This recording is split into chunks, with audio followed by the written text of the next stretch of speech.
This is Jordan Gray from Half Lit and DopelivenTV. Hey, this your boy Don Ritchie representing the Midwest 219 Stand Up. Hey, what's up, y'all? It's Lamar Tate. This is your girl, Monifa. Hey, what up, what up, what up? It's your man Dave Hollister from Blackstreet. You know what this is right here. This Trigger Tretch in the building. Hey, what's up, y'all? This is your boy Jason Weaver. And whenever I'm back home in the Chi, I'm checking out Dope Living TV. Hey, it's your girl, Adina Howard, and you're watching Dope Living TV, live with Greg Gray and the crew.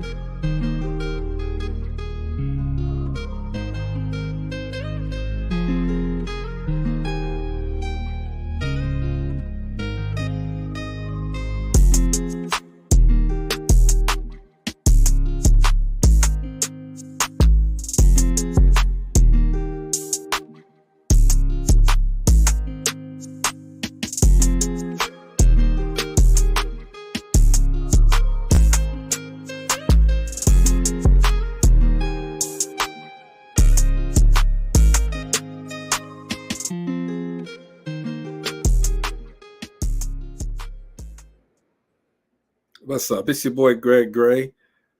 This is Dope Living TV Live. So let me start off by saying the views that are expressed on this Dope Living TV Live are not necessarily the views of Dope Living TV or its affiliates. I'm getting all kind of inboxes and everything. The women, how do I get on? How do I get on? You don't, okay? Just watch, okay? Just watch. Just watch. Just hold on. Yes. Yeah.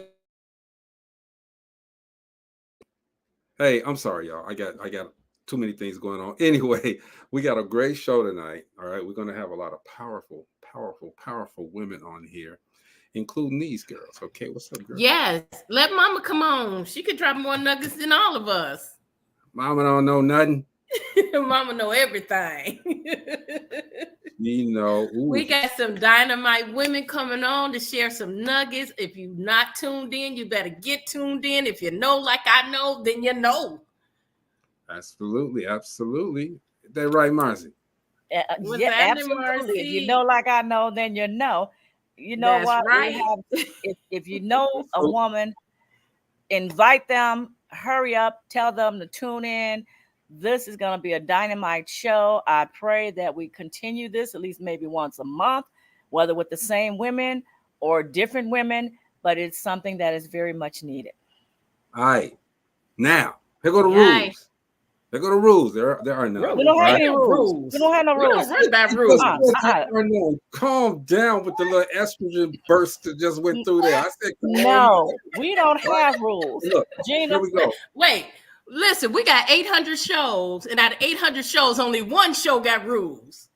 But check this out. Okay, now look at who's making those rules too. Check this out. Listen, please, ladies. Rachel has only a little time. All right, we're not going to do all of this banter this time. Okay, everybody, look. This lady does the She invites everyone to become a CEO of their life. All right. Mm-hmm. This is Miss Rachel Gary. What's going on, Rachel? Hey there, ladies. Hey, how are you? Marcy, I get to see you this time. How are you today? Yeah, good. Rachel, it's going. You gotta drop those CEO nuggets, girl. You gotta drop those CEO nuggets. Yes. Hey, I try my best. This next guest, she is host of her own streaming network, but she's also part of a team of women, of people. I'm sorry, the Joker and Miss Arkansas. These people, they give such a great. So they wake you up in the morning, all right. And she's Vet Green. What's going on, Vet? All right, Vet. Hello. I get to meet Vet. I didn't get to meet her last time. Oh, nice to meet you as well, Author Gina. It's so nice to meet you. I'm about to say good morning. I'm so used to saying good morning. Good morning somewhere. Hey, Marcy. Thank you so much for inviting me, Greg. I really appreciate this. Oh, you already know it's getting ready to go down, okay? This next lady, man, she has taken this business from ground zero and brought it all the way up, and she is empowering women, young women, to do their thing, okay? Don't be afraid to do a thing, but she's teaching them how to look good. I can't hear you guys. What happened? I don't know. What happened? I can't hear you. Opposite you can hear is if you just said what happened. I know, right? But everybody say hey to Amina. Were you hooked up to your car? Hey, Mina. Hey, you all. Hey, Nina. Hola. Hey, Gina, Marcy, Deb, Rachel, Greg. Ooh, look at this already. I'm looking at this panel I'm ready. already. Oh, look, my there's God. one more is waiting in the wings. All right, All this right. lady, I can't hear nothing they saying, but why? every time she comes on, you probably still hook up to the car. Yeah. Every time she comes on, because her husband Mo is a part of the team. Every time she comes on, she just gets down with us. She's a part of the team as well. Okay, Yes, but she is. she drops these nuggets on life, relationships, and love. And you know, we can listen to her because she's been in this love game for over 30-some years with the one man. So everybody say what's up to Marianne. Hey, ladies. Hey, Greg. How you doing? Hey. Look at her. She in the queen chair. Look Yes, at her. I got the chair It tonight. looks good on you, queen. Big Mike said it's a whole lot of powerhouse up there. That's right. So look, ladies, This is so me cute. personally, I'm so grateful to each and every single one of you guys, because individually, you all have touched my life. Okay, period. Each one of you have touched my life and made me a better man. I promise you, you've made me a better man. Just listening to you guys and listening to and taking it in. You guys have done your thing, okay? And so I hope that the way that I'm feeling is the way that every man, every woman, every child is feeling when they see you guys, when they listen to what you guys put out there, when they go to your business, when they just vibe with you guys. So I appreciate you all right? Gina, take over. Okay. You know what? I thought it was very fit to start with finances, because whatever you're doing, finances is involved. So let's start off talking about finances. I want to start with, is Rachel on? Did we lose her? We lost the CEO. We lost her. She'll probably be back on. Okay. Well, when the CEO get back on, she'll drop her nuggets. But let's talk about Mina. I know you are she's a fairly new business owner, not new to the game, but you got a new business and it's very successful. Give us some pointers. Give us a little bit of the ups and downs, the things that you had to endure. You smiling, so we know it's successful. Tell us a little bit about it. That's not always the case. So it's good that I have a smile on my face, because business has its highs and its lows. So anytime you can smile through it, praise the Lord for that one. Okay. So what's up, you all? How is everybody doing? Great. Doing good. Awesome. Hello, viewers. Well, I am Amina Taylor. I'm the owner of Amina's Beauty College. We are located at 48 West 67th Place. That is in Maryville, right across the street from Maryville High School, and then directly behind Harold's Chicken. We'll be open now, going on 2 years in October. Oh, that's real good. Yes, thank you, Jesus. Yes, it's hard that first year. Man, the doors are still open, and so I'm truly blessed by that, and I thank God for that. So, what was the question that you asked me, Gina? Tell us some of the ups and downs that you had to endure opening your own business, being your own boss. Okay, ups and downs. One, finding a location. That was, I'm telling you, I went through so many challenges just trying to find a location, secure a location. And every time that I thought that I had the location, I mean, literally, I would be going to like sign the lease. The doors would not just be shut in my face, it would be slammed in my face. So you all, success does not come overnight. You're looking to open up a business, it does not happen overnight. So we're talking about years of just planning and years of just strategizing and just being discouraged. So I went through my moments of being discouraged. I think that the last time that I didn't get the space that I thought that I was going to get, that I really wanted. And the same day that I was going to go sign the lease, they called me on the phone, left me a voicemail, and told me not to come. Told me not to come, that they was leasing to somebody else. And I'm like, oh my God, how did this happen? And at that moment, then I think things, I mean, I had oppositions, but it was just this one in particular that just seemed like it took me out. So, I was just like, you know what, forget it. Maybe it's not even meant for me to have a school. Now, I was kind of thinking it, but I didn't say it all the way out. I was thinking it a little bit, but then I was like, no. Mina, don't go all the way there. And it's like, I wanted God to just like feel my heart without me just verbally and just speaking that out. And I'm not going to take up a lot of y'all time. So with that being said, God bless me with a space. Thank you, Jesus.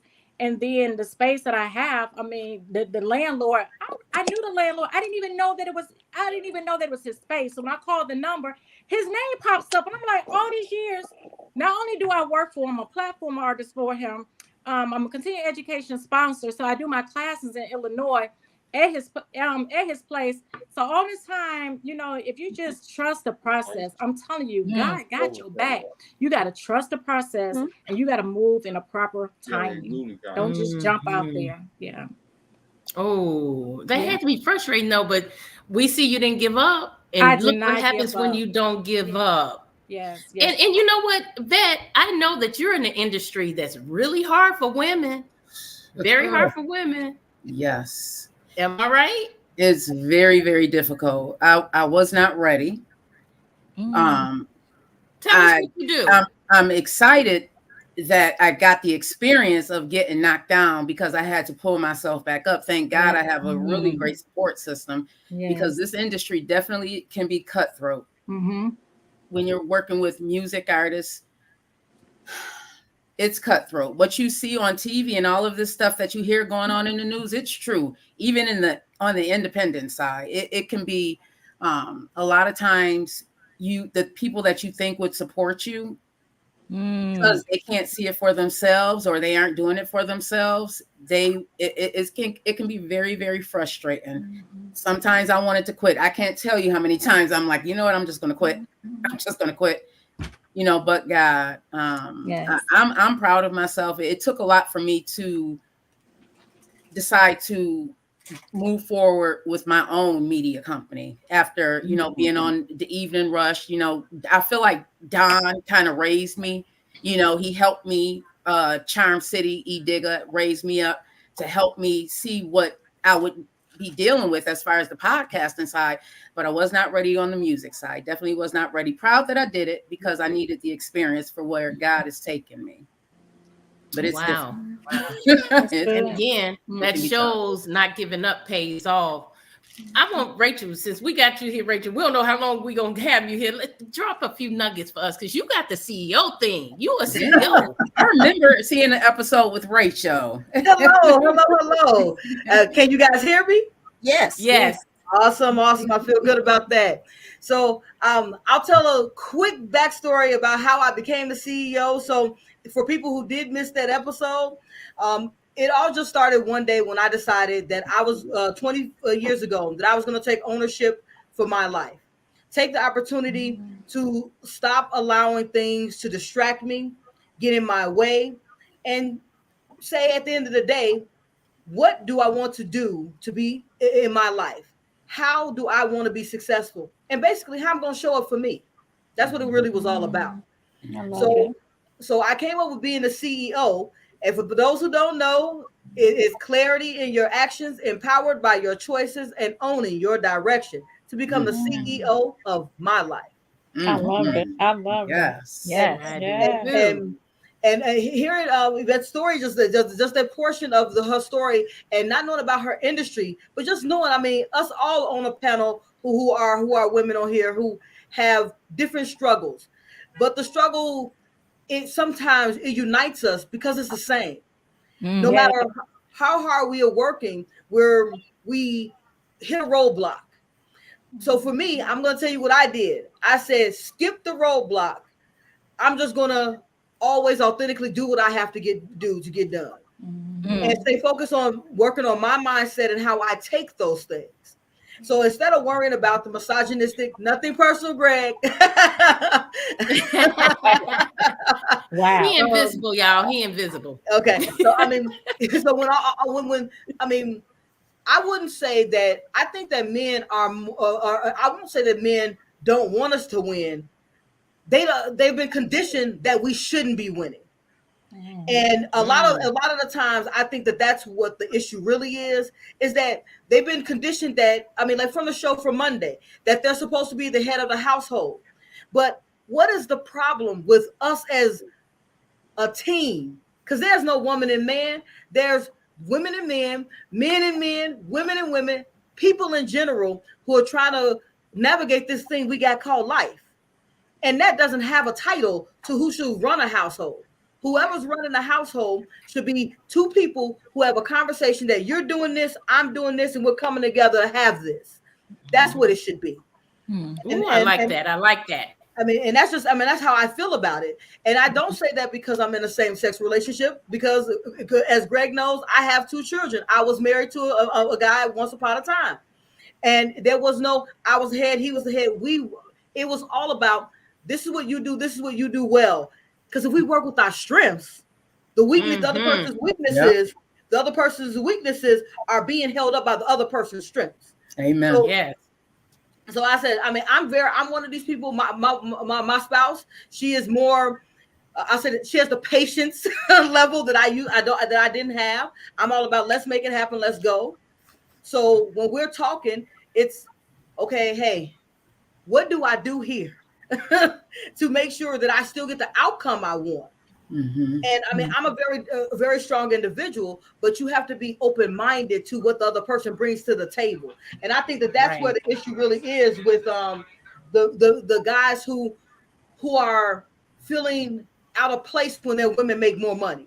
Money does not negate or dictate a relationship.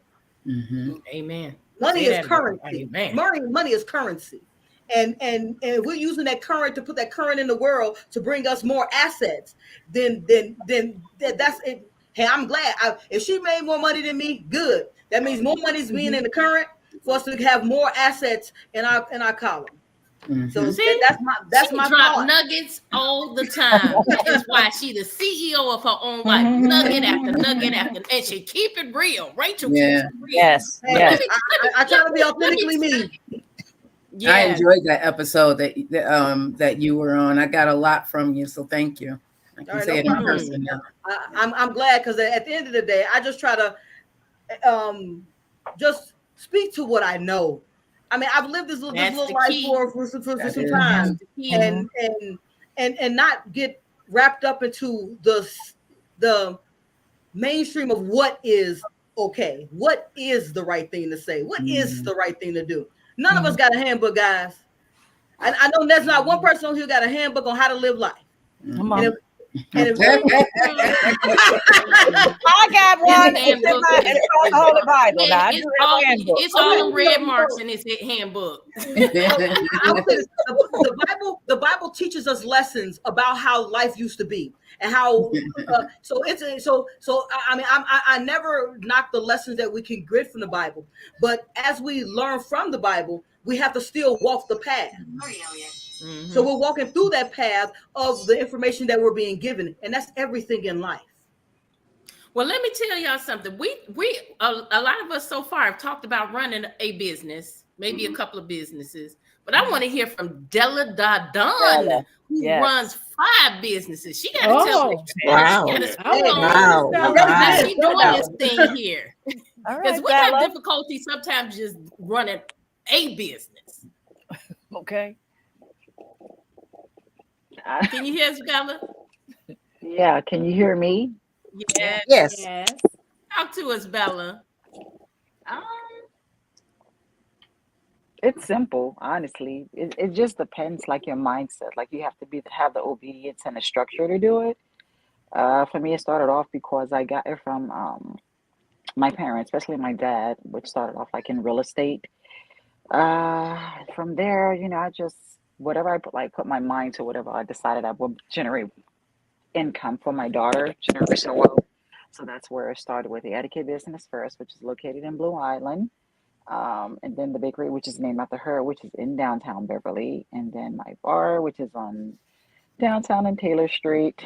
And then we also have now a nonprofit organization called Social Butterfly, which is what Hannah wanted to do. So it was hard at first, but as you move forth and doing what you do and what you love to do is just strategically everything just lands into place. So it can be stressful, but other than that, I just go with the flow, honestly. I don't know. Have you ever thought about giving up on any of them, Bella? Not really, honestly. I haven't. I mean, it's hard. I mean, I'm not gonna sit here like lying, like say like, oh, it's just like easy money, like it's just generating money, just like coming from the trees or something. But it's very stressful, especially real estate. It's really, really stressful. But as far as like saying like that's it, like I don't want to do nothing anymore. No, honestly, because I love my life. Like I love what I do. I love to make my money, spend my money. I travel a lot and certain things that I like. So no, no. Well, you said something real key, Bella. You said you picked a lot of it up, or a majority of it up from your parents, from your father being in real estate. Yeah. How do we move forward with people who don't have that foundation, don't have that background? How can you inspire them? When I do like my panels all the time, I just let people know, honestly, it could be like a cliche or something. So it's like you are who you hang with. Like you have to surround yourself with the circle of people. Like if you see people that you can like learn from that inspire you, then you should be able to sit there and feed off that information, get some kind of wisdom or something. But hanging around doing like the nonsense or the rubbish that they do, then no, you're not gonna move forward. It's all about how I like teach Hannah, just whatever you want to do, you put your mind to it. You're never gonna be a follower, always be a leader. So just believe what you believe in. Like forget like the naysayers or if someone is like doubting you. Of course, like it's always gonna be like family first. Like just do what you do. Just like I just don't care. I just do what I do. I don't care. I think once you get into that routine, though, it does kind of become second nature. You're not tripping over your feet as much. Which is easy. I got one question to Miss Bella. I'm trying to start a nonprofit in the next year, Miss Bella. What do I need to do? I want to start a jazzy a foundation called the Jazzy May, and it's wants to be my philanthropy to actually bring dance and performance back to inner city neighborhoods. So it's my grandmother was she was a jazz fanatic. She loved to dance, loved to party, have a good time. And I want to bring that back to the city because right now I just don't see it as much as I used to, where there was a place to go dance, a place to have fun, genuine fun, and see our kids have some better things in life, know about dance, know about jazz, knowing about instruments, knowing about those things. So if you have any advice for that, please that's a good idea. If you don't give me, let me know here. Definitely let me know because I definitely want to know more about how to start the nonprofit and get it going. Steppers Club. I thought about it. It's a lot of you have to start off honestly with networking and sponsorships. Honestly, that's why you're big. Like to get everything out there. First, of course do your planning first. You always need that vision board. Plan out what you want, where you want it. Location, how often you want to do it, but definitely sponsorship and networking is what get you there. Hey, let me interject for a second. Because Rachel has a streaming platform that she has to get to in about 5 minutes. And every day on the show, we have this CEO moment. So Rachel, I don't have one queued up. You got to give us a minute of a CEO moment. Let's see. Okay, I'll give a little snippet about what I'm talking about today. What I'm talking about today is, are you in the win or ready to win? And when you're in the win, that means you're allowing life to dictate how you move. And when you're ready to win, that means that you are now saying that I am going to own my direction. I'm no longer going to allow things to disrupt my life, distractions to get in my way. I'm going to move forward anyway. And I'm going to stay focused on a plan, just like Miss Bella said. Having a plan and sticking to that, executing that plan, and then reevaluating and adjusting that plan accordingly is how you become a successful CEO. of my life. Okay. All right. All right.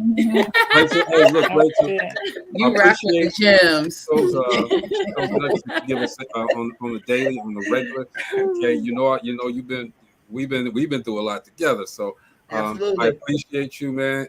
Do your thing.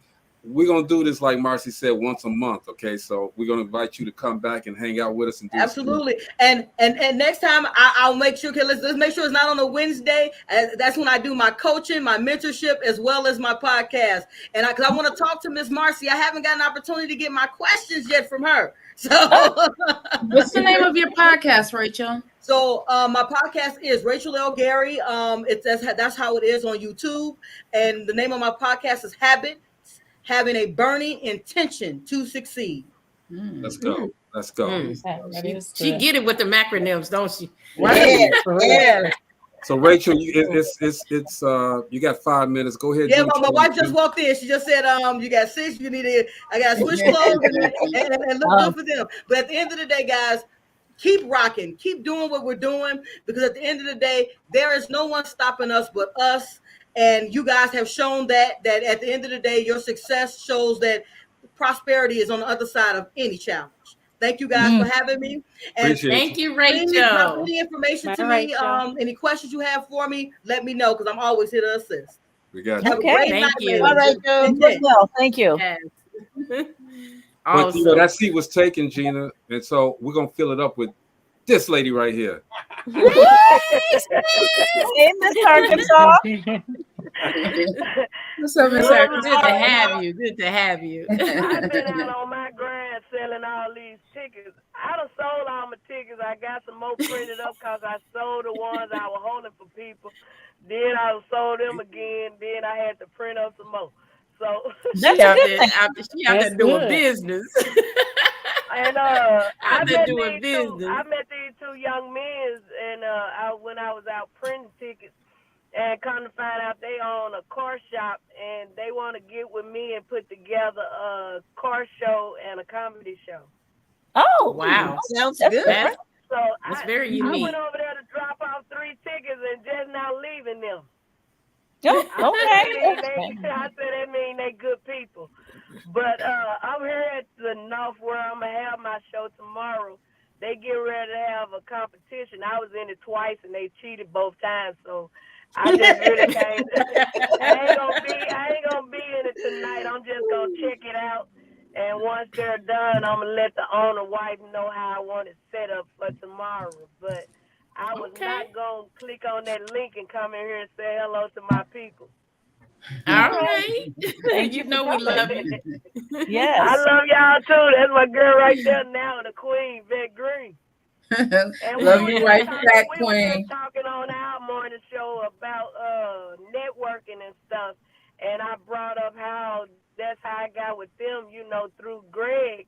Greg introduced me to them, and then me and Vet talked on Zoom, and it just went from there. And I don't think I could have been on a better podcast other than Dope Living TV. All right. Always welcome.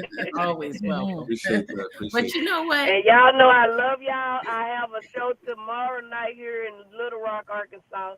God say the same on the 25th through the July the 1st. I'm in Southern California. July the 4th, I'm in Memphis, Tennessee. July the 25th to the 29th, I'm headlining in St. Louis, Missouri. Then August 10th, I'm in D.C. So if y'all doing some get that calendar. Go ahead, lady. Go ahead. That's what's up. Man. But I love you, Miss Arkansas. I love you, girl. We love you, Miss Arkansas. You know you're always welcome. Yeah, but y'all just have a blessed day. Stay blessed.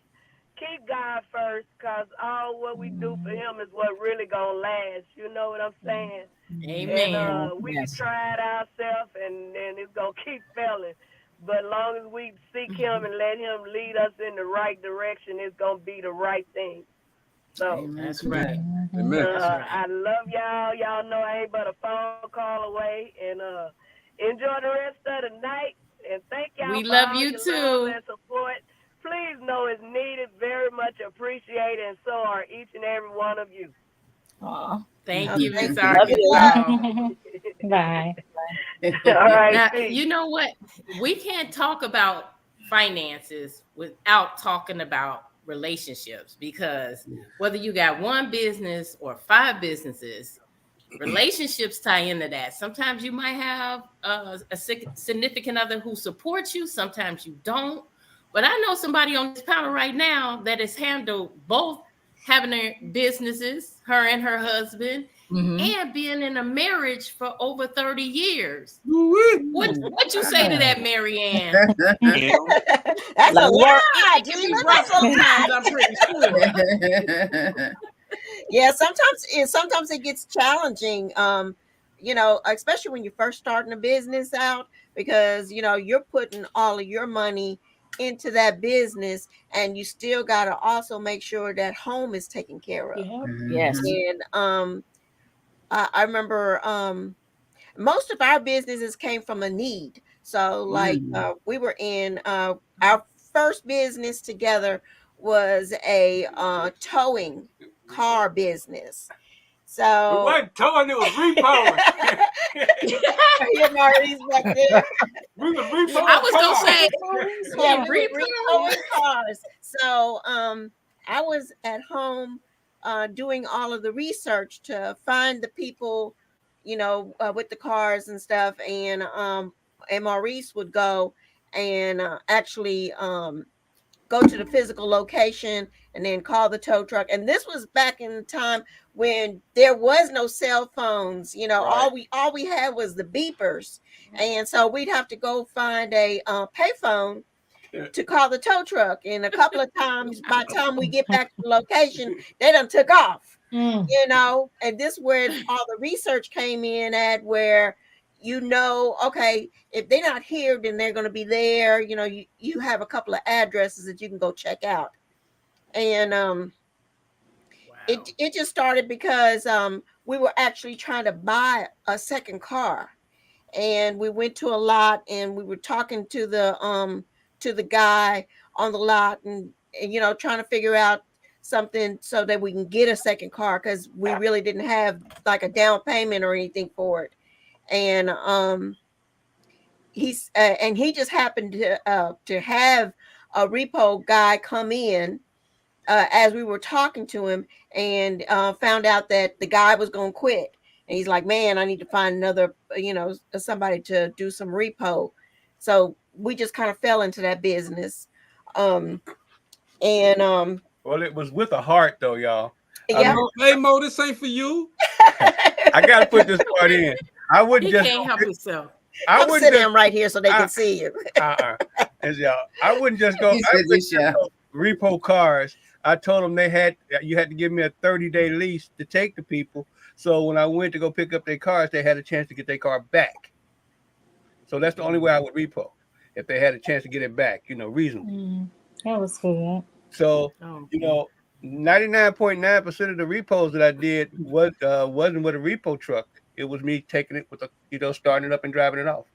Yeah, so we would both go, and then we went into the pawn shop business. We became employees, and they liked what we did, and so they said, well, we want to open up some pawn shops in Indiana. So we moved from Texas to Indiana. Interesting. We had everything that we owned on the back of a truck, our kids in tow, and we thought we had a place to land when we got there. The company had said, hey, okay, so we got you an apartment and everything. We get there only to find out that they had already rented our apartment, and there wasn't supposed to be another unit ready for like 2 weeks. And so we were sitting there in front of the apartments, and we had to try to figure out what we were going to do, because at this point we were homeless,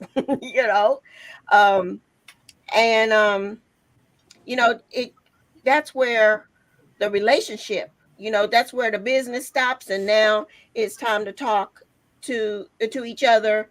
And instead of getting upset, because that was a very upsetting moment, but you got to try to put your put your head on straight and say, okay, what are we going to do? You know, yeah, it's only temporary. And so we talked about it. He knew a guy that they had sent up about a month earlier, and he called him and said, hey, we're here, we don't have no place to stay. And he got with his apartment manager, and so they said, hey, come over this way, we got an apartment for you. So we were only homeless for about like 2 hours. That's a good thing. Wow.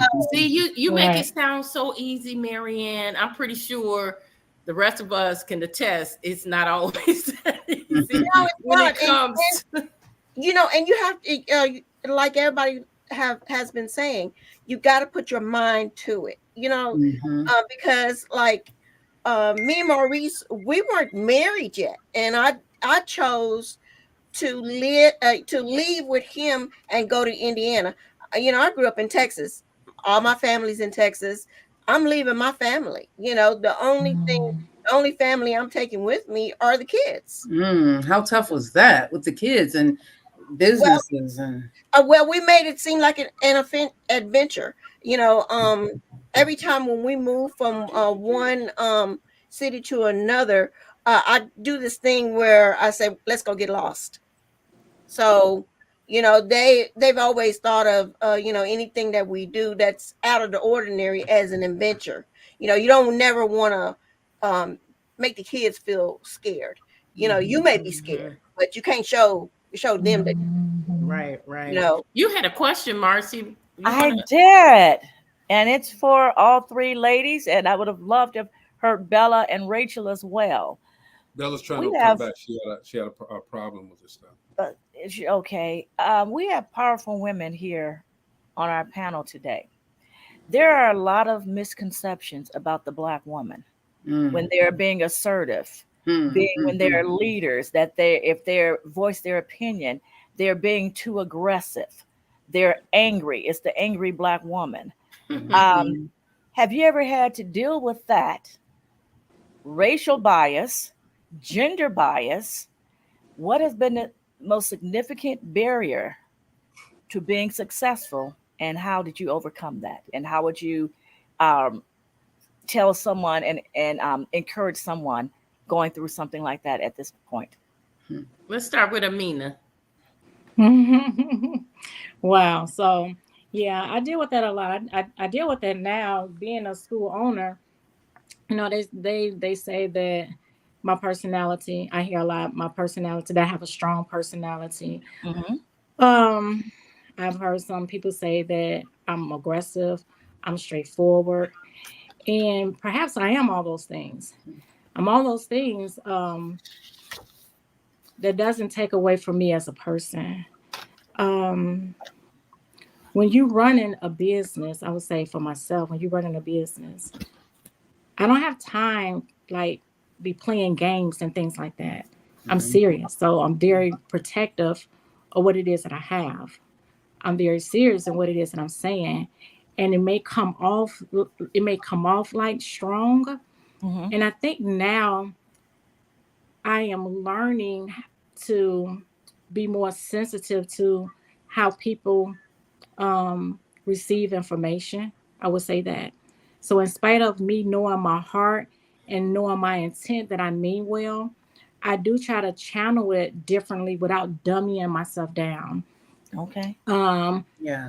I'm learning now how to my approach. So it can be like facial expression, just learning how to just if I'm talking to a student and if I'm on serious mode, I still can be on serious mode, but let me be on serious mode and just change my facial expression, because facial expression says a lot.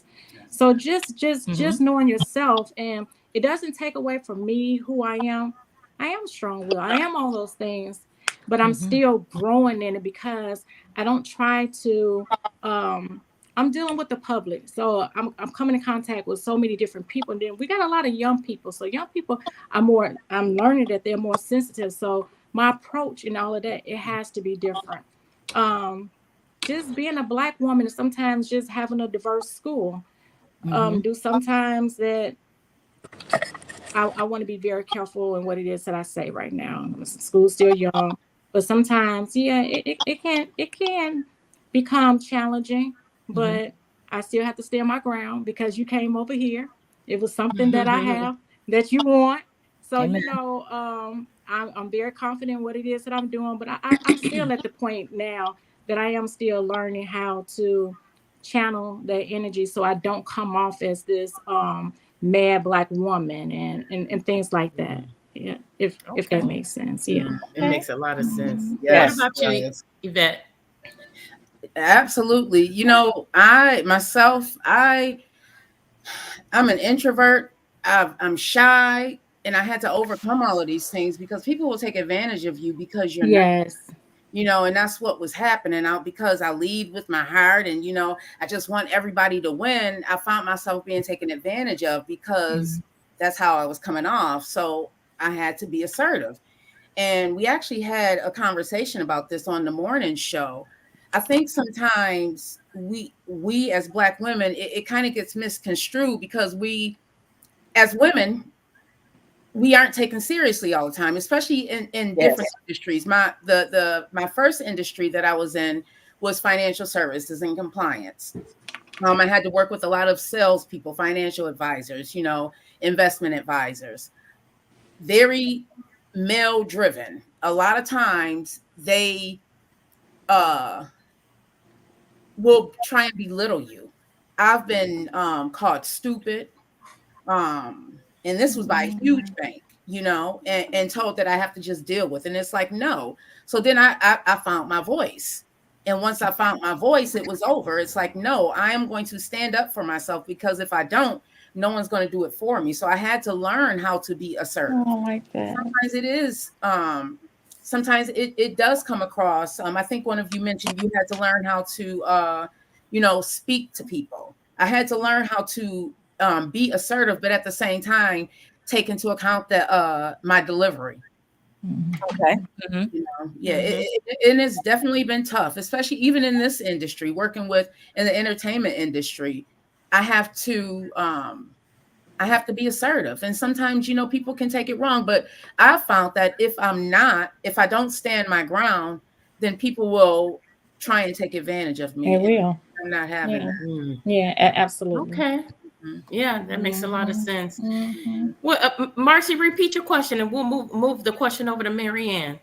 Okay, my question was, a lot of times there are a lot of misconceptions about the Black woman when they're being assertive and they're giving their opinion. We're labeled sometimes as the angry Black woman. What do you think has been a significant barrier to you being a Black woman, an entrepreneur, and what have you done to overcome it? Well, there's been several different times that I've had to try to, show people that I mean business. This is business. This is not personal. So I adopted where what I do is I try to be real monotone, straight across the board. Don't show any emotion. Just state the facts, and then walk away from it. I've had where men would come in the pawn shop would come in and they want to buy a gun, and but they don't want to buy from me. I would so we opened up the store, and I was the only one in the store that could handle the firearms because no one else had went through to be licensed for handling firearms. This gentleman, he came in, and I'm being nice. He came in and he wanted to purchase a gun, and I told him that I could show him what he wanted. He said, "Oh no, that's okay."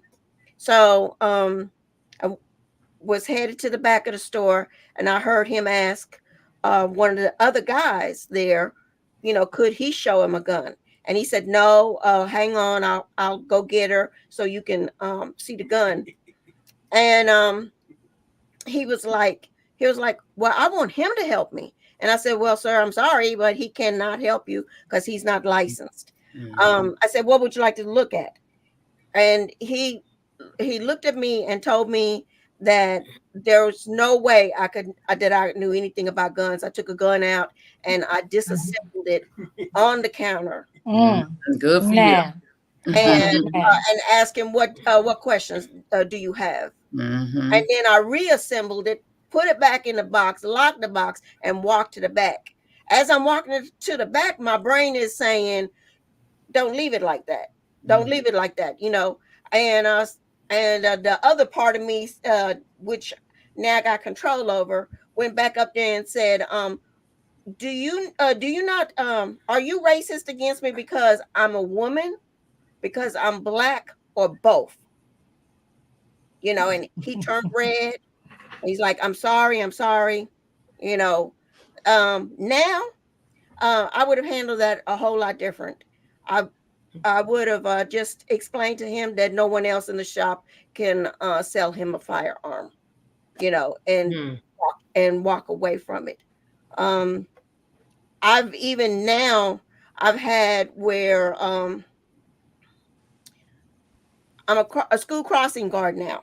I've had a woman tell me that I was racist because I told her to move her car because where her car was not in a place where she should be parking to be for the safety of the children. All parents have been notified. She called me a racist because she was white and her boyfriend was black. And I told her, I said, sweetie, I am not racist. I'm far from it. If you know who I am, you would have not said that. She gets out of the car.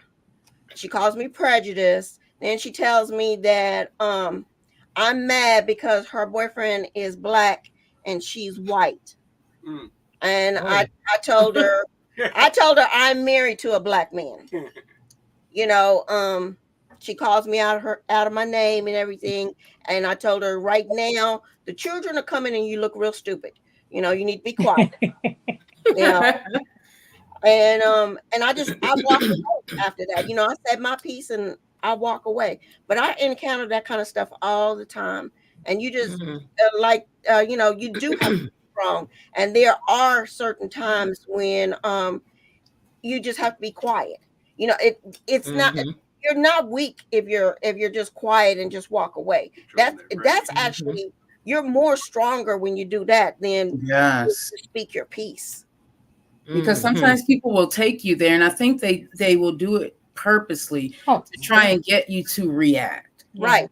Get you out of your character, you know, and then later on they talk about you, you know, that, oh, she's not this, she's not that, you know, she's an angry black woman, you know. No, we're just trying to protect ourselves. You know, if we don't protect ourselves, then, you know, nobody else is going to. And what about the kids that are coming up? You know, we got to show them something, you know. Well, Bella, I know that you deal with that quite a bit. Excuse me. I see a lot of posts where you have to put people in their place. They come at you the wrong way. They step to you the wrong way, male and female. It's not just one gender. You could talk about that with your business. Honestly, I get it a lot when it comes with the landscaping, or if I am showing a tenant a unit that they want to rent with one of the properties, I do get it a lot. For one, it starts with the women. I don't know, envy, whatever you want to call it. I really don't care, honestly. But with the men, when it comes to the landscaping, I guess they think if they talk kind of like modest to me or something, or if they try to like flirt or something, that'll like win me over, or they talk to me as if I don't know what I'm talking about or something. So when I just have to like put it out there, like, look, this is business. This is my land. You're going to mow this, you're going to mow that, or you're not going to get paid. It is what it is. So when I come to them direct like that, and if they still want to be persistent about it, then that's when I get either my husband involved or one of my brothers. And I just like leave it at that. Like, I don't do the back and forth or anything because it's just nonsense. It's not even worth it. It's not worth my time and energy. I feel you on that. Absolutely. Either you're going to do the job or you're not going to do the job. That's the only two choices that are there. What, I think for me, it's just too much. I mean, you guys know how I am. I'm just straightforward.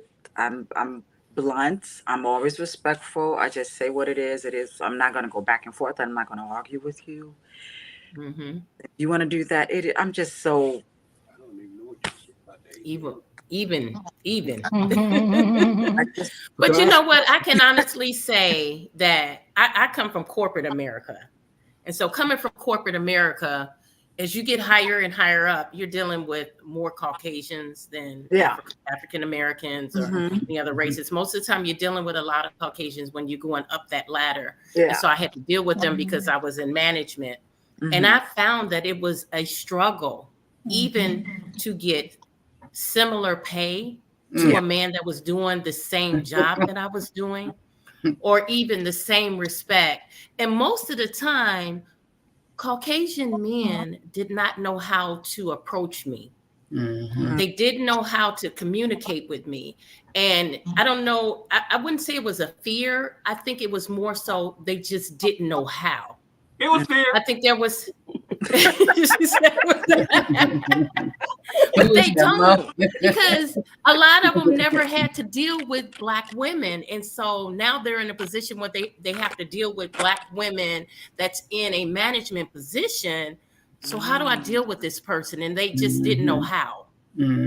So corporate America is very, very different. Very different. It's a different beast. And I found the higher up you go, the less you see people that look like us, and they're surprised that you're in the role that you're in. Yes. And it can be difficult, especially when you're working with Caucasian men. I've found that just even conversations, they don't expect you to have the knowledge base that you do. Yeah. You know, or they group you all together. And I'm not saying everybody, but that's just been my experience. Yeah, they want you to speak as if you're like uneducated or anything. So they become Yes. very intrusive. I can give you a good example. I remember a meeting that I was having with, it was my boss, who was a Caucasian man, and another director who was on the same level as me, but she was also Caucasian. And so I walk into the meeting, it had already started. I walk into the meeting and they're discussing this word. And they said, my boss said to me, Gina, what is this word? Can you pronounce this? And I looked at it and I said, reciprocity. And he looked at her and he looked at me and said, wow, you know that word? Oh, and I'm really? like, dude, I got a bachelor's degree. What are you talking about? You know, it was kind of condescending. Yes, as if to say, how can she know it and we don't? Exactly. So let me ask you a question. Let me ask you all a question.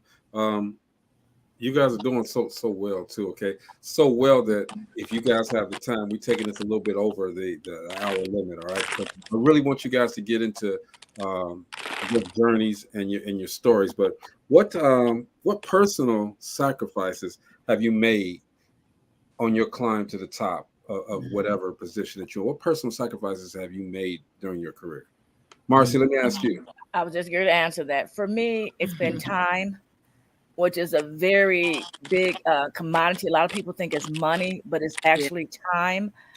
When my son was younger, I had to spend some time away from him. As a matter of fact, for 2 months, I actually had to send him back home here to Indiana because I was out there and with a career, and I couldn't be there for those 2 months like I wanted to as the true mom. So one of my biggest sacrifices has been was time for the 2 month span and spending with my son. That's a huge sacrifice. And to send him from Virginia to Indiana, I cried every day. Yeah. What about you, Bella? It's the same thing for me with Hannah. Thank God I only have one kid. It's going just, how can I put it? Just when you have your hands in so much and you're doing so much, you need that attentiveness to your kid. Like she wants to do things, she wants to travel here and there, but it's been times where I have to put it off in order for me to build what I have and have to explain to her, like, I'm doing this for you. So in case, when mom and dad isn't here anymore, then you can, move on with that. But it's definitely, like Marcy said, it's definitely the time. Time is something that you cannot get back, that you definitely have to cherish. But now that she's older and she understands, I just drag her along with me, honestly. Come on, Hannah, let's go. Yeah. What about you, Marianne? There's some before Marianne answers that, because we got some questions from some guys. All right. Okay. We really wanted to, like Chris Lane, part of the team. He got a question for you, ladies. He says, how do you all feel about Juneteenth being 3 years into being a national holiday, but our culture has been celebrating Juneteenth forever? I grew up in Texas, so I knew about Juneteenth my entire, this was bigger than 4th of July. We in Austin, we had the parade. My grandfather rode his horse every single year in the parade. It was a sense of pride, and we'd have concerts, picnics, everything in Texas. It was all surrounding Juneteenth. That was the black for New Year's, the black 4th of July, it was everything. Okay. So I gotta plead ignorance because I never heard of it. Go ahead, Bella. Wow. What'd you say? Even now? I mean, just recently? Just recently. Like I literally never heard of it. Oh wow. I grew up in Buffalo. Well, I grew up outside of Buffalo, and Buffalo is one of the cities. We've always had Juneteenth. It's a huge celebration, parades, and all of that. I am glad that it's a federal holiday. I'll say something really quick. I didn't realize that all of the government buildings were closed down today, because I just found out today. Yes. That was surprising me too today. Right. Taking care of business. And I'm like, wow, okay, it's about time. Today's my daughter's birthday. Happy birthday too, baby. She's Happy birthday. You're so special because you were born on the actual Juneteenth day, which is Yep. Our oldest son is today's his birthday as well. And he happy was birthday to actually him. Father's Day baby. I'm like Bella. I was good and grown. I want to say over 25 when a friend's mom, she said, "Oh, happy Juneteenth." I said, "What?" And I said, "What are you talking about?" And she said, "Today is Juneteenth." I'm like, "Okay, and can you elaborate on that?" Explain it to me. I had no clue what that was. Like you, Vet, I have a friend that works for the government, and she called me. I'm like, "Why are you calling me? You're supposed to be at work." "Girl, I'm off." I'm like, "You okay? You sick? What's going?" She said, "Girl, we got it off." I said, "For what?" She said, "Juneteenth." She said, "It's a holiday." I was like, "Oh, it's for real a holiday, like not just amongst our She said for real. Well, I mean, like not just within our community where Right. the federal government, the government buildings have shut down. I'm learning more about it as I get a little bit Me older. too. I just want to get more into it. But growing up, I had never heard of it. And like I said, I did hear of it, but to me it was like Columbus Day. It was just like Columbus Day. I heard of it. I didn't really know the full depth of it though. But it really, what the last 3 years has done is, to me, is showing that how much we still have to fight for the things that are rightfully ours. And that's how I feel about it. Just in the last 3 years becoming a national holiday, and the government office is being shut down and people getting days off. And I really feel like, I don't know, to me this year it kind of got watered down. I didn't see much of what I saw 3 years ago. It was like, and I think it's different in each city or each state, because like you guys say, some places make it a big deal. Some places, okay, we're just trying to go along with the crowd.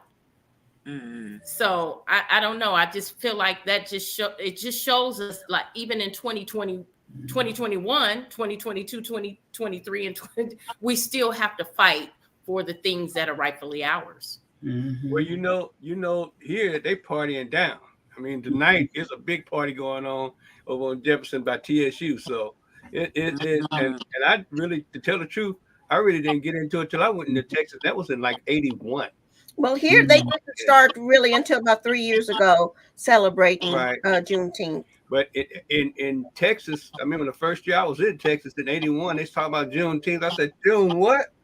And then they explained how they pronounced it, Juneteenth, 19th. I was like, oh, okay. And then they said, we're going to go down to the park. And I went down to the park and it was lit up. But in Texas, it wasn't just the one day. I mean, it kind of started June the 1st, where all the HBCUs would do little classes for the kids, you know, and when I was little, they would give you African names, and you know, we do like learn African dances and languages and stuff, and then it would be, you know, the foods, and you would kind of learn about, you know, the history of slavery too. And that wasn't a part of the, you know, regular school district.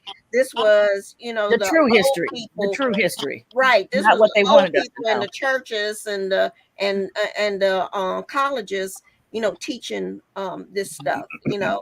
And Juneteenth just happened to be where it's like, okay, the whole city's just gonna party down. Yep. It turned into like a mini New Orleans downtown Austin. New Orleans. We just want to party. Hey, well, let me interject again, okay? Because I really want to get to these questions for women. All right, let's keep it. So, and I'm looking at a lot of strong women, and I love it. I'm telling you, it builds me up. Okay, but in your individually, in your estimation, what makes you a strong woman? Amina. What makes me a strong woman is determination. It's determination. Yeah, I'll go after what it is that I want. If I get knocked down, I get right back up. I don't stay there. There you go. I'm starting to realize my strength. I didn't always know that I had that strength. But as time go on and I see how, you know, people can tell you all day long, oh, you're a strong person, you this, you that. And it's times when things are beginning to be challenging to you and you have to go within yourself, and then you start saying to yourself like, oh, I am strong. Yeah. Dang, I did get back up. Dang, I did get this school open. Dang, I did do this. Like, wow. You shock yourself. You shock yourself. And then once you start doing that, that's when you just begin to start. I love what you had said earlier, that, and I wrote it down. You said that now you're starting to be proud of yourself. And that's where I'm at right now. Self-acceptance. I'm proud of me. Yeah. I'm proud of what it is. We're proud of you too. Good. Yes. Thank you all. Thank you. The good, the bad, the ugly. I just had State Board to come to my school yesterday. State Board, I mean, they picked it apart. When they got done with me, I was I just knew everything was okay because I knew they was coming. I'm like, well, come on.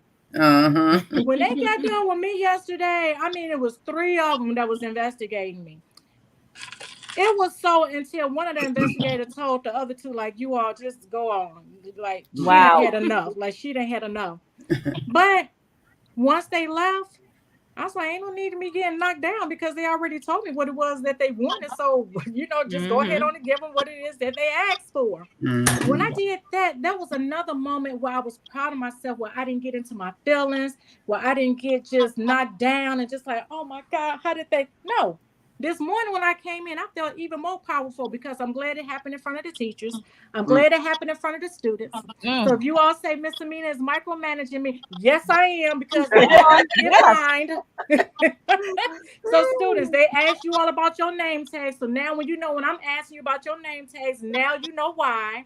So, you know, yeah, I'm proud of me. I'm proud of how I'm starting to handle situations.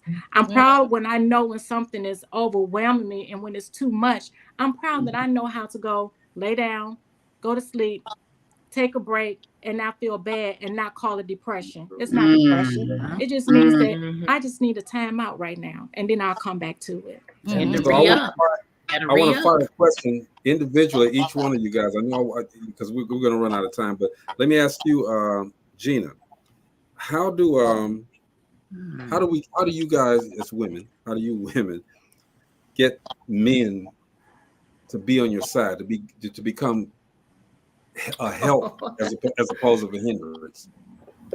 I'm gonna say what Amina said. It's easy. One thing you have to know the man you with.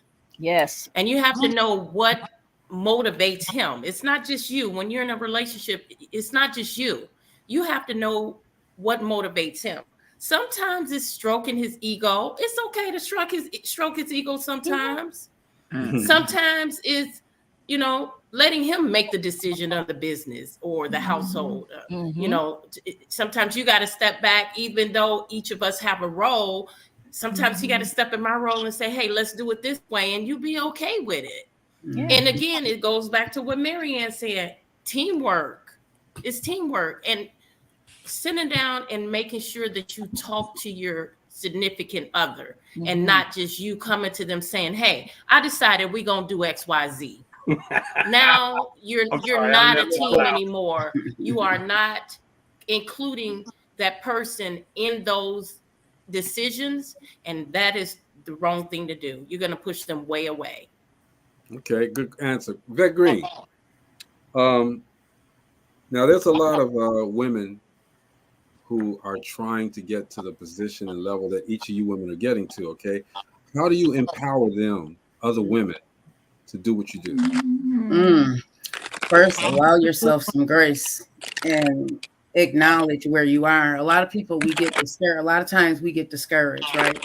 Because we see what other people are doing. I've been there. I had to allow myself some grace, and I tell others, give yourself some grace and space to learn everything that you need to do, because it's through our experiences that help us grow, right? I wouldn't have, had I not, gone through what I had gone through last year with the production company, which I felt it knocked me down. I wouldn't have the ability to get back up and say, you know what, I'm tired of doing this for other people. Let me do this for myself. So just one, allow yourself some grace.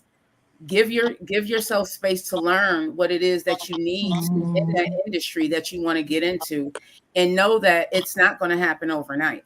It's not going to happen overnight. I am learning every single day, and I acknowledge that I don't have all the answers, but I have the time, because it's time to find the answers and to I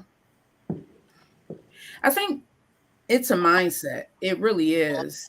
When you tell yourself that you can do it, then that opens up the door for everything else. Everything else. The grace that you need to give yourself. Again, I'll say the space to learn it. And also set boundaries, because you're going to find that people are going to think that you're crazy for chasing after something that they have no idea what it is. This entertainment and podcasting, it can be very, very tough. Thank God I have, my guy, Big Mike, he's very, very supportive, and it helps. It helps to have somebody that can understand. Get in a group, and I think Bella said that earlier. You want to get in a group or around people who can understand and overstand the things that you are trying to build in your life, because you're going to find that it may be, the person that you thought was your best friend or your significant other. They may not understand what it is that what your dream is. You want to find your tribe. Find your tribe, and know that again, it's not going to happen overnight. So my biggest thing is allow yourself some grace. the space and find your tribe. It's going to come to you. Trust and believe it's going to come to you. That's beautiful. I like love that. that. I like Bella, that. I got a question for you. How do you know you got 5, 6, 7, 8, 9, 10, 11, 12, 13 dozen businesses, right? That's that Jamaican in her. How do you you done messed up now, bro. You done messed up now. She is not Jamaican. Dominican. I apologize, Bella. Bella, but doing so, and I know all these women do that, okay? Because I'm asking questions I need to know because I'm getting this. I'm very inspired. But how do you unplug from work? All of the stuff that you do, how do you unplug? How do I unplug? Yeah. Or do you let it go? That's what I was thinking. Do you unplug? Never unplug. I think that's who you are. Yeah. Hmm. Honestly, I am who I am. I don't like put on a facade or anything. I'm never ostentatious about nothing. What you see is like what you get, like literally. Just tunnel vision. It's tunnel vision for me. Humbleness. I was taught that from my parents. Just straightforward character, integrity, all of that. I just walk with that. I just keep that straight vision. Keep the blinders on, because I'm very observant. I pay attention and I listen to people and I just watch them. So that's how I know, like, I go off energy. That's why I stay to myself. Like, I don't go out. I don't drink. I don't do any of that. So if I do go out or anything, it will be during the daytime. Okay. Because I'm in bed by 9. It's 8:10 now. Yeah. I'm in bed by 9. For me, I really do. I'll have my laptop or I have my Kindle or something. I'm probably like writing down something, doing like payroll or something, doing my books. And I'm just probably at a hookah lounge smoking some hookah. That's it. During the day. I think what you're saying, Bella, is we don't unplug, especially as business owners. We're always thinking of ways to better and to grow. It's always there. I don't care if you're on vacation. You can see something that's happening and say, you know what, I could utilize that, or I could do that, or I can incorporate that. So I'm thinking. It sounds like you're saying how I'm feeling. We never unplug. Yeah, because inspiration comes from all over the place. I sleep with notebooks because I wake up, my brain is popping like popcorn. I'll get up. I'm like, oh, and I just have learned to have journals and notebooks with me so that I can do my ideas, so that I don't forget. And when I wake up, I'm like, oh, wait a minute, what is this? Where'd that come from? And I know it's my handwriting. So Marcy, what energizes you about work, about what you do? Well, okay, for right now, not in a business, but I'm a humanitarian. Right. Being able to help people, being there when they've lost a loved one. Last night had a fatality. So, and just having to deal with that. Today I had another one, and I'm waiting to hear because they were in critical condition. The last I heard. So we're waiting to hear how they're doing. But knowing that when people are at their lowest point, just lost everything except the clothes on their back, being able to be there to help, to have a listening ear, and just to be, to just let them know there's someone here that cares, you matter, you're not on your own, and to try to get them to the next level immediately after a disaster. Yes. Marianne, I got a question for you. So you've and this is all of the women probably have done this before, and it was mentioned earlier where you start coming up and sometimes you doubt yourself. Sometimes you say, "Oh, this is too much. Maybe I can't do it." How do you negate that self-doubt? Used to it was my dad would always say, oh, you're not going to do that. And that negativity or someone saying that I can't do something, oh, that used to drive me. It's like, oh, I can't do that. Oh, I'm finna do this. I'm finna show you that I can do this.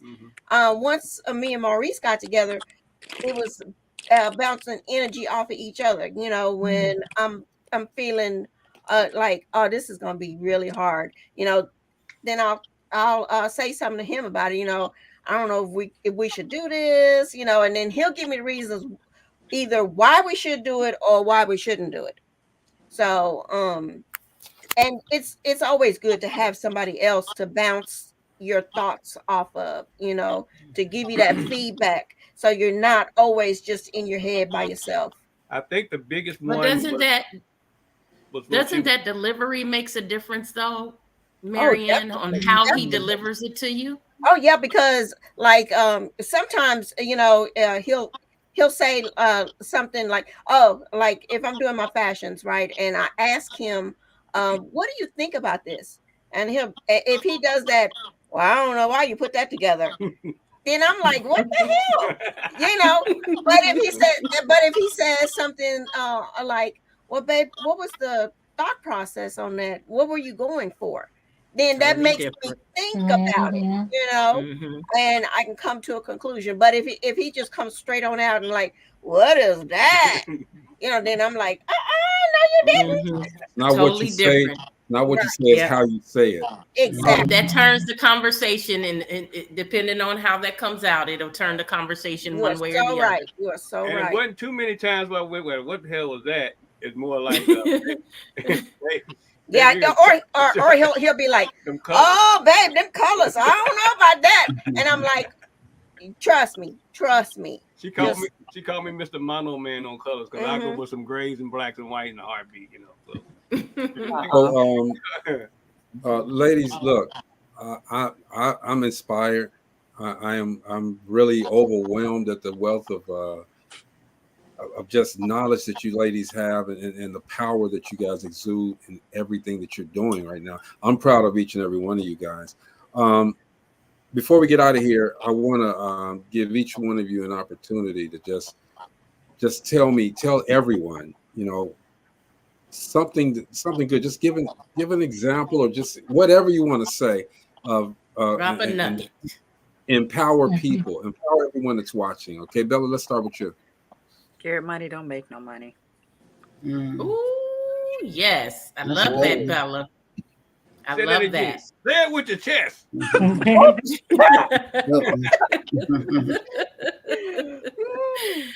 it's so true. It's so I've true. known her for a while, and when we first sat down, wasn't that one of the first things that you told me, Bella? Scared money don't make no money. It's true. So, I appreciate that. Bet. Ooh, every day is a new chance, another chance for you to do something more. Procrastination is real. It's something that I battle with, and I've learned that procrastination really is a mindset also. If you have another day, do something more. Just it will all come together the more you do. I found that the details, I got caught up in the details a lot, which caused me to pause and sometimes stop. And it's like, nope, you can't do that. Don't worry about the details. Just continue to do more for yourself every single day, even scared.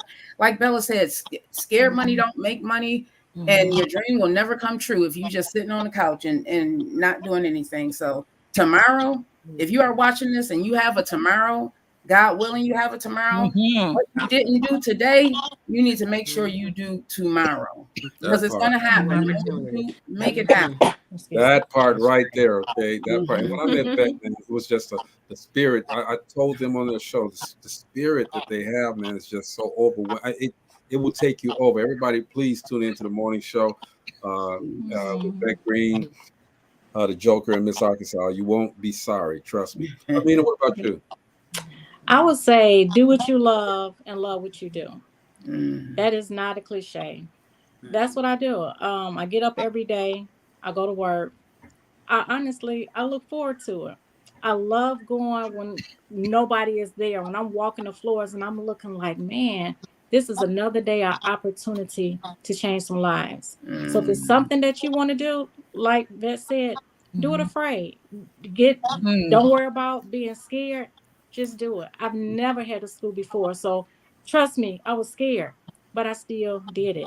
Study your craft. You know, people always say about their brand. First, you be the brand, and then everything else will fall into place. That's right. brand will speak for itself once you have it out there and allow it to speak. You got to teach it, all right? And when I first met Amina got this. It's just like she plays so much, all right? But you wouldn't understand the things that she's gone through to get to where she's at because she doesn't show it. She doesn't wear it. You know what I mean? Thank you. So, Amina, appreciate you. Marianne, what you got? Remember, it's not what you say, but how you say it. So, you can, I always, I'll give you this. My youngest son, he came to me one day and he said, why do you say, could you please go in the kitchen and do the dishes? When I got to do the dishes anyway, why don't you just say, go in there and do the dishes? I said, well, what's that sound like to you? I said, if I say, go in there and do the dishes, I said, you're going to have some type of attitude when you go in there to do the dishes and they're not going to be done right. But if I say, could you please go in there and do the dishes before you go and do whatever, you're going to be like, oh, let me go ahead and do this. And so if you take that in, not just with your kids, but also in all relationships, think about what you're going to say before you say it. Okay. That's it. Marcella, what you got? Okay, I had to write mine down. I've been writing all through the show. Listening. Oh, Lord, we got a book. No, you didn't have to write nothing down, did you? No, I did because I might have forgotten. So I put down, we as Black women have been the perfect example of resilience, leadership, and determination. We've destroyed stereotypes and inspired many. Don't allow others to tell you who you are. Know who you are. Know your worth. You are valuable. You matter. Put God first. Walk in your true identity. Hold your head high. Live in your greatness. We have done all of this while maintaining grace and dignity.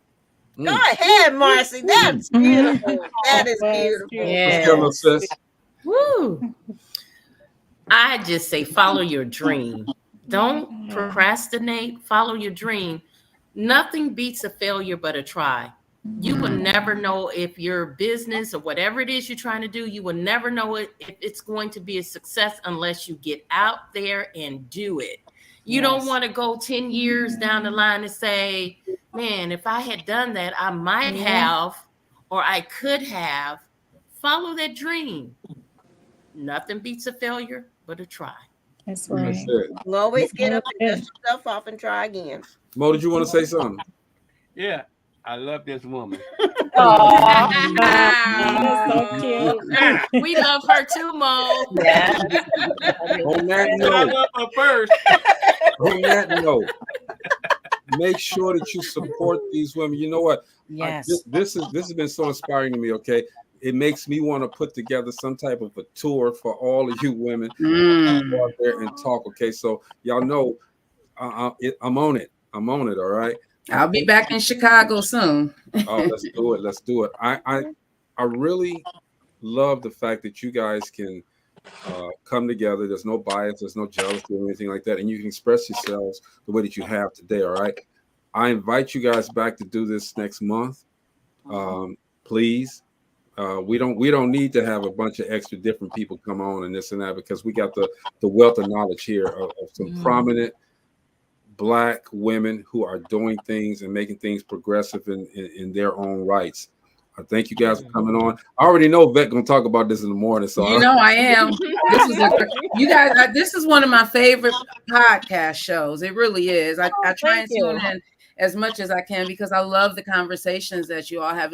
It's real conversations. It's like table talk, you know. And I love that you all express your own feelings.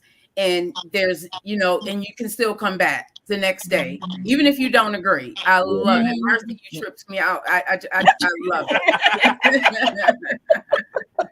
I'm just feeling so proud to have all of the ladies on the panel that I hear. Very successful. Yes. So much intelligence.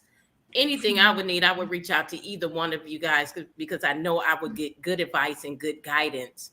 I just feel really proud to have you out, all of you here, giving information, sharing your information, and sharing your knowledge. Thank you for that. It's a beautiful thing. It's a beautiful thing. But we do have to get into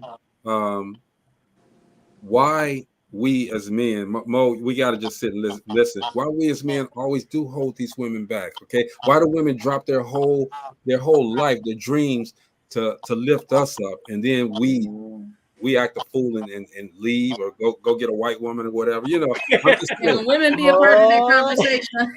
I'm just saying. That's a whole nother show. That look. They might try to find you and burn that house down. I'm just saying. I don't have nothing against anybody. Okay, Bella knows my business very well as I know hers. You know, I'm getting to know Vet. I know Amina's business. Okay, Marianne, you are just a pillar. You know, Marcy, you are such a you care more about people than you do yourself sometimes. All right, and Gina says, you know, I know your journey, and I am so just so humbled to be in your presence. So, ladies, keep it up. Make sure that you support. You mentor these women that watch you, that talk to you. You know, we as entertainers, Vet, we as business women. We as business women, you guys as business women, you guys don't have the opportunity to see everybody as readily as you might want to. All right, but when you get that opportunity, keep mentoring as you do. All right, I want to do this again, ladies. We're gonna set it up and we're gonna do it even bigger next time. All right. Sounds good. Appreciate you all guys. so Thank you guys much. for watching. Yes, this was coming. fun. That's such a good time. Bye, Thank Marcy. you. This is Dope Living TV Live, man. We will see you guys tomorrow. Bye, Gina. Peace out. Bella. Adios.